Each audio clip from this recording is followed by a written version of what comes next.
ലോകം മുഴുവൻ ഇന്ന് പശ്ചിമേഷ്യ ഒരു യുദ്ധഭീതിയിലാണ് എന്നുള്ള ഒരു വാർത്തയുടെ മുൾമുനയിൽ നിൽക്കുന്ന ഒരു സാഹചര്യത്തിലാണ്.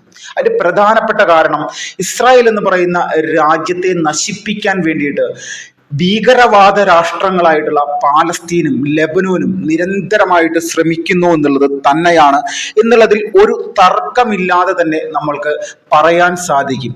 2023 ഒക്ടോബർ മാസം 7-ാം തീയതി ഇസ്രായേലിലേക്ക് പാലസ്തീനിലെ ഭീകരവാദ പ്രസ്ഥാനമായിട്ടുള്ള ഹമാസ് നടത്തിയ വലിയ ഒരു ഭീകരാക്രമണം തന്നെയായിരുന്നു ഇപ്പോഴുള്ള അല്ലെങ്കിൽ ഈ കഴിഞ്ഞ ഒരു വർഷമായിട്ട് നിലനിൽക്കുന്ന ഈ ഒരു യുദ്ധ സാഹചര്യത്തിനുള്ള ഒരു പ്രധാനപ്പെട്ട കാരണം.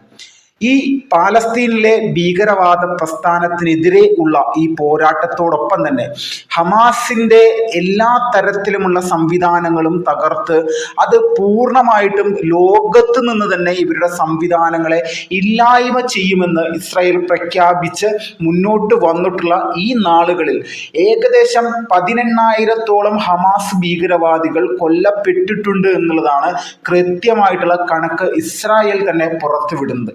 അവസാനമായിട്ട് റഫയിൽ മാത്രം 2,800 ഹമാസ് ഭീകരവാദികളെ തങ്ങൾ ഇല്ലായ്മ ചെയ്തു, കൊന്നുകളഞ്ഞു എന്നുള്ള രീതിയിലേക്കുള്ള ഒരു കാര്യം കൂടി ഇസ്രായേലിന്റെ പ്രധാനപ്പെട്ട ഉദ്യോഗസ്ഥന്മാർ, സൈനിക വൃത്തങ്ങളുമായി ബന്ധപ്പെട്ട ഉദ്യോഗസ്ഥന്മാർ ഇത് പുറത്തുവിട്ടിരിക്കുന്ന ഒരു വാർത്തയാണ്. അപ്പൊ ഈ സമയത്താണ് ഹമാസുമായിട്ടുള്ള വലിയ പ്രശ്നങ്ങളും പ്രതിസന്ധികളും നിലനിൽക്കുന്ന ഈ ഒരു കാലഘട്ടത്തിലും അല്ലെങ്കിൽ ഈ ഒരു സമയത്തും ഇസ്രായേൽ ലെബനോനിലെ ഏറ്റവും വലിയ ഭീകരവാദ പ്രസ്ഥാനമായിട്ടുള്ള ഹിസ്ബുള്ളക്കെതിരെ ശക്തമായിട്ടുള്ള നിലപാടെടുത്ത് മുന്നോട്ട് പോകുന്നത്. അത് എന്തുകൊണ്ടാണെന്ന് നോക്കിക്കഴിഞ്ഞാൽ പാലസ്തീനിലെ ഭീകരവാദ പ്രസ്ഥാനങ്ങളായിട്ടുള്ള ഹമാസിനെയും അതോടൊപ്പം തന്നെ ഇവരുടെ പ്രധാനപ്പെട്ട മറ്റൊരു കൂട്ടാളിയായിട്ടുള്ള ഭീകരവാദ സംഘടനയായിട്ടുള്ള ഇസ്ലാമിക് ജിഹാദിനെയും ഇല്ലായ്മ ചെയ്യുന്നതിന് വേണ്ടിയുള്ള പോരാട്ടം ആരംഭിച്ച സമയത്ത് ഇസ്രായേലിന്റെ വടക്കൻ മേഖലയിലുള്ള അതിർത്തി പ്രദേശങ്ങളിൽ, പ്രത്യേകിച്ച് ലെബനോനോട് ചേർന്ന് കിടക്കുന്ന അതിർത്തി പ്രദേശങ്ങളിൽ എല്ലാം തന്നെ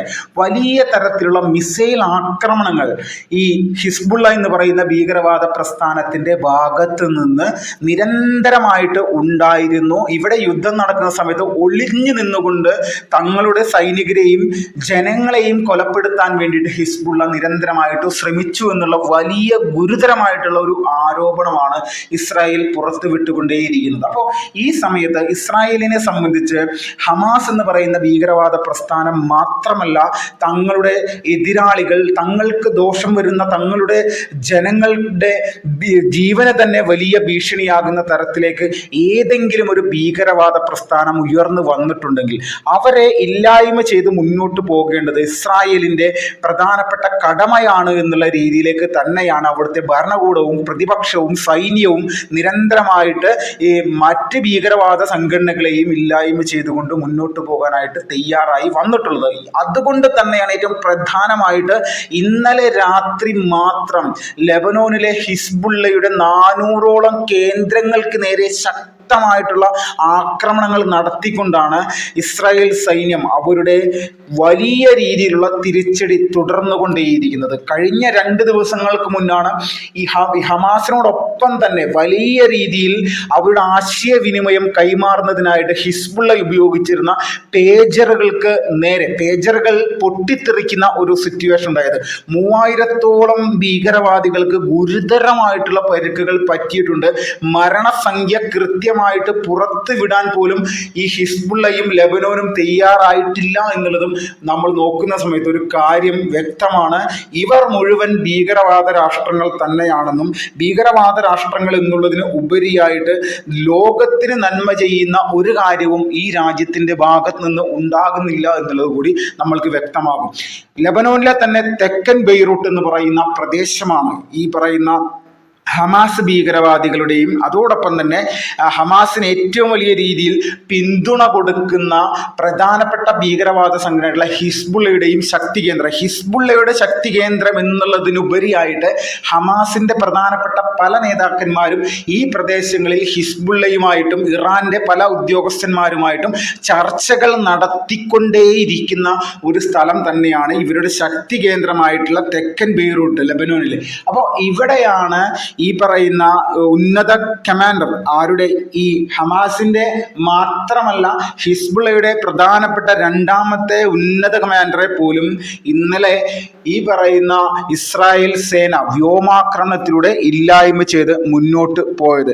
ഇബ്രാഹിം അക്കീൽ എന്നാണ് ഈ പറയുന്ന വ്യക്തിയുടെ പേര്. അമേരിക്ക 7,000 മില്യൺ ഡോളർ അവരുടെ ഈ പറയുന്ന ഭീകരവാദിയുടെ തലക്ക് തന്നെ ഇട്ടിരുന്നു എന്നുള്ള ഒരു വാർത്ത കൂടി പുറത്തു വരുന്നുണ്ട്. അപ്പോൾ എങ്ങനെയാണെങ്കിലും വലിയ രീതിയിലുള്ള ഒരു പോരാട്ടം ഭീകരവാദത്തിനെതിരെ ഇസ്രായേൽ നടത്തിപ്പോരുന്ന ഒരു സമയം കൂടിയാണിത്. അപ്പോൾ ഈ സമയത്ത് ഇസ്രായേലിനെ കുറ്റപ്പെടുത്താനും ഒറ്റപ്പെടുത്താനും ഭീകരവാദികളെ പിന്തുണക്കുന്ന ഒരുപാട് ആളുകൾ നിരന്തരമായിട്ട് കേരളത്തിലിരുന്നു കൊണ്ട് ശ്രമിക്കുന്നുണ്ട്. പക്ഷെ ഇവരുടെ എല്ലാം യഥാർത്ഥത്തിലുള്ള പ്രശ്നം ഈ ഹമാസ് എന്ന് പറയുന്ന ഒരു ഭീകരവാദ പ്രസ്ഥാനം, ആ ഭീകരവാദ പ്രസ്ഥാനം അവിടെ നിലനിൽക്കുകയും ജൂതന്മാരുടെ രാഷ്ട്രമായിട്ടുള്ള ഇസ്രായേൽ ഇല്ലായ്മ ചെയ്യപ്പെടണമെന്നുള്ള ഒരു കാഴ്ചപ്പാടോട് കൂടിയിട്ടാണ് ഇവർ നിരന്തരമായിട്ട് പ്രവർത്തിച്ചു കൊണ്ടേയിരിക്കുന്നത്. സോഷ്യൽ മീഡിയയിൽ വലിയ രീതിയിൽ ഹമാസിന് വേണ്ടി കരഞ്ഞുകൊണ്ടും ഇസ്രായേലിനെ തെറി വിളിച്ചുകൊണ്ടും നിരന്തരമായിട്ട് ഇസ്രായേലിനോടൊപ്പം തന്നെ ഇന്ത്യ മഹാരാജ്യത്തെ പ്രധാനമന്ത്രിയായിട്ടുള്ള നരേന്ദ്രമോദിയെയും അധിക്ഷേപിക്കുകയും അദ്ദേഹത്തെ പോലും വലിയ രീതിയിൽ തെറി വിളിക്കുന്ന തരത്തിലേക്കുള്ള നിലപാടുകളുമായിട്ട് ഇവർ മുന്നോട്ട് പോകുന്ന ഒരു സാഹചര്യം തന്നെയാണ്. അപ്പോൾ നിരന്തരമായിട്ട് ഹമാസിന്റെയും ഹിസ്ബുള്ളയുടെയും നേതാക്കന്മാര് കൊല്ലപ്പെടുന്ന സമയത്ത് ഇവർക്ക് ഇതൊന്നും സഹിക്കാൻ പറ്റാത്ത തരത്തിലേക്ക് വലിയ രീതിയിൽ കുരുപൊട്ടിക്കൊണ്ടേയിരിക്കുകയാണ്.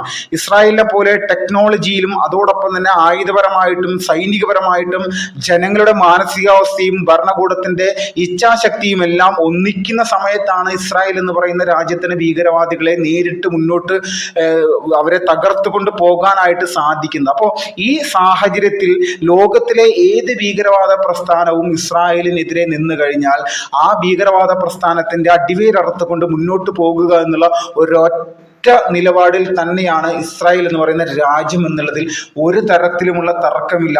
ഹമാസിന്റെ ഇസ്മയിൽ ഹനിയ എന്ന് പറയുന്ന ഭീകര നേതാവിന്റെ പ്രധാനപ്പെട്ട എല്ലാ സ്ഥാപനങ്ങളും അദ്ദേഹത്തെ കൊലപ്പെടുത്തുന്നതിന് മുന്നേ നശിപ്പിക്കുകയും അദ്ദേഹത്തിന്റെ മക്കളെ പോലും ഇല്ലായ്മ ചെയ്തുകൊണ്ട് ഭീകരവാദിയുമായി ബന്ധപ്പെട്ട ഒന്നും ഈ ഭൂമിയിൽ ഇനി വേണ്ട എന്നുള്ള ഒരു നിലപാട് ശക്തമായിട്ട് എടുത്തിട്ട് തന്നെയാണ് നിരന്തരമായിട്ട് ഇസ്രായേൽ പാലസ്തീനിലെ ഗാസയിലും ഖാൻ യൂണിസിലും റഫയിലുമെല്ലാം നിരന്തരമായിട്ട് വ്യോമാക്രമണങ്ങൾ ഇങ്ങനെ തുടരെ നടത്തിക്കൊണ്ടേയിരുന്നു. അപ്പോൾ ഈ സമയത്ത് നമ്മളെല്ലാവരും ഈ ഇസ്രായേലിന്റെ വ്യോമസേനയുടെ കരുത്ത് കൂടി കാണേണ്ടതുണ്ട്. എത്ര വലിയ രീതിയിലുള്ള ആക്രമണ പദ്ധതികൾ ഭീകരവാദികളുടെ ഭാഗത്തുനിന്നുണ്ടായാലും അതെല്ലാം തകർത്തെറിയാനും അവരുടെ മടയിൽ ചെന്ന് കയറി അവരെ ഇല്ലായ്മ ചെയ്യാനുമുള്ള ഒരു ശക്തി ഇസ്രായേലിനുണ്ട്. അതിൻ്റെ പ്രധാനപ്പെട്ട ഒരു ഘടകമായിട്ട് അവർ മുന്നോട്ട് വെക്കുന്നത് വ്യോമസേനയുടെ ശക്തി തന്നെയാണ്.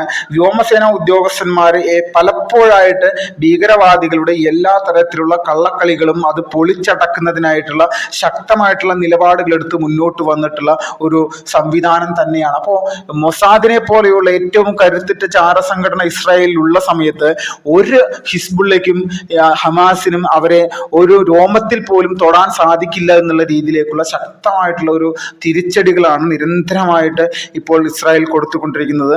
വരും ദിവസങ്ങളിൽ ഹമാസിന്റെയും ഹിസ്ബുള്ളയുടെയും പ്രധാനപ്പെട്ട തലവന്മാരെ പോലും ഇല്ലായ്മ ചെയ്യുമെന്നുള്ളൊരു പ്രഖ്യാപനം കൂടി ഇസ്രായേൽ നടത്തിയിട്ടുണ്ടെന്നുള്ള വാർത്തകൾ ഇപ്പോൾ പുറത്തു വന്നുകൊണ്ടേയിരിക്കുകയാണ്.